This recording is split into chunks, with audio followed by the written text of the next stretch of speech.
Hello everyone. Found an article from Elektrek here this morning that made me laugh, so I thought I'd share it with you guys today. Subaru again recalls 1,182 Solterras because ... the wheels could fall off.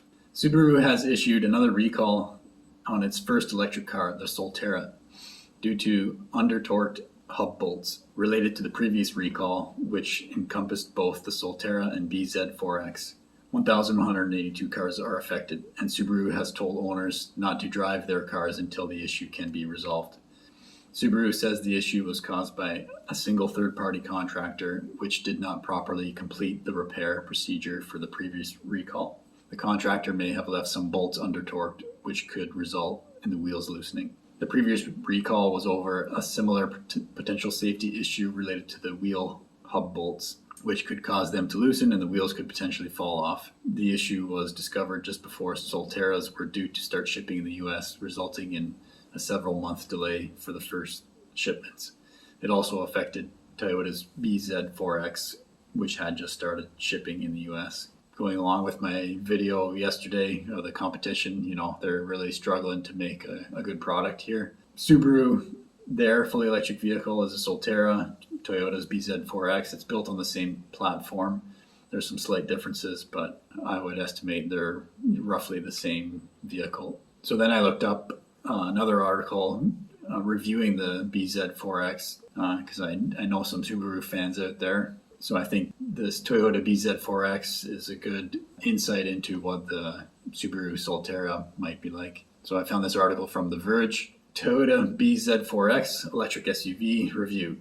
Mediocre at best. So first thing they mention is the range, and it says range that's good enough. The Japanese automaker proclaimed that the RAV4 sized Ute would get around 300 miles of range. When the BZ4X arrived in the US, however, the front-wheel drive version only got 252 miles of EPA estimated range, and the all-wheel drive version, which uses a different battery pack and lower charging speeds, gets even less, with 222 miles of range. Compared to other crossovers in the segment, it's solidly in the middle of the pack with nowhere near the promised longer range. So that's a decent range. Slow charging on DC fast. So the company claimed that you could go from low to 80% in an hour, which is not that great, but that's what they're claiming. The people at Verge brought it down to 33% and went for EVgo DC fast charger near their home. And he says, it's a charging location I regularly use to charge up the EVs that I drive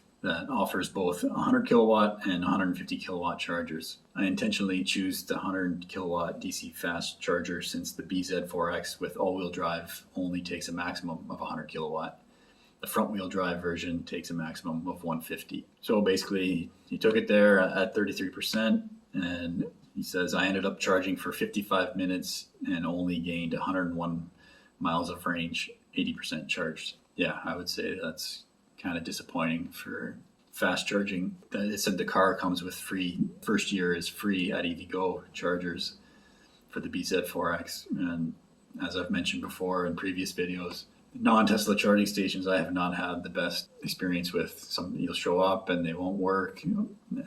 They're difficult to get started. There's some process you have to go through to get it to start charging. They mentioned the voice system was both unreliable and frustratingly useless. A company that's been in the automotive game for many years, can't make a system that's reliable for voice recognition. Something that in my 2014 Tesla Model S wasn't perfect, but it worked well. Like I often used the voice and it did what I wanted. Not always.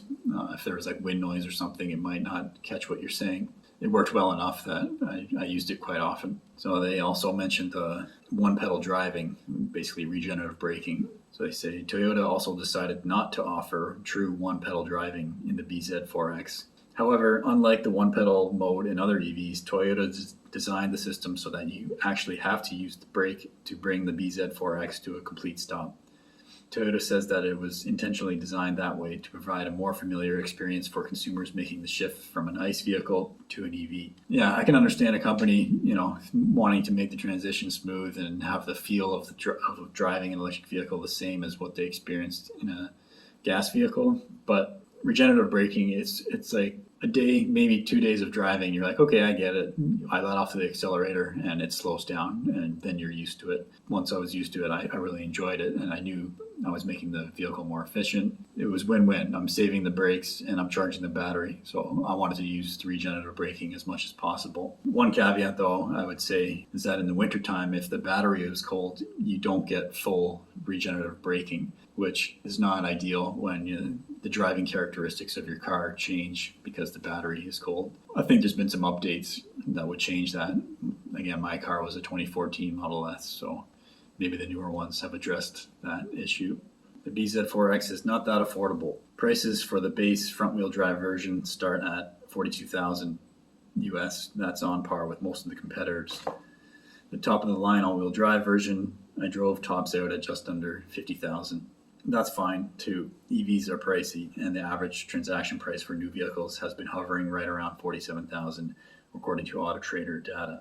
So their summary here: if you're looking for an EV that meets basic transportation needs and are a Toyota loyalist, the BZ4X will be good enough. In an increasingly competitive EV market, however, the 2023 Toyota BZ4X falls short.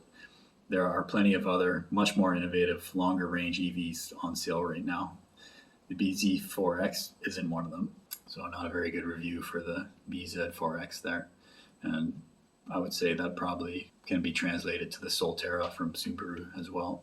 Yeah, competition's coming. There's some more competition that is kind of lackluster. I wonder if they're even making any profit on these vehicles. I haven't heard much about them yet. They've only sold 1,200 vehicles. That's the article on the Solterra being recalled for a second time, and a little review on the BZ4X, which shares a platform with the Solterra. My name is Evan Bertrand. This is the Evergreen channel. Please like and subscribe, and thanks for watching.